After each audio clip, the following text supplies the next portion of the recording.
નમસ્કાર, GS news 24/7 માં આપનું સ્વાગત છે। હવે જોઈએ આજના સમાચાર।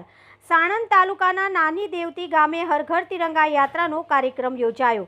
આજરોજ અમદાવાદ જિલ્લાના સાણંદ તાલુકાના નાની દેવતી ગામે આવેલી સરકારી પ્રાથમિક શાળામાં હર ઘર તિરંગા યાત્રાનો કાર્યક્રમ યોજાયો હતો। આ કાર્યક્રમમાં નાની દેવતી સરકારી શાળાના આચાર્ય શ્રી અમીષાબેન અજીતભાઈ તથા સરપંચ શ્રી માતમભાઈ તથા શાળાના શિક્ષકો તથા શાળાના બાળકો તેમજ ગ્રામજનો મોટી સંખ્યામાં ઉપસ્થિત રહ્યા હતા અને ઉમળકાભેર આખા ગામમાં યાત્રા કાઢી આપણા વડાપ્રધાન શ્રી નરેન્દ્રભાઈ મોદીએ આપેલા આદેશ અનુસાર હર ઘર તિરંગા કાર્યક્રમ યોજાયો હતો। Reporter ગંભીરસિંહ Dabhi, GS news 24/7 Sanand.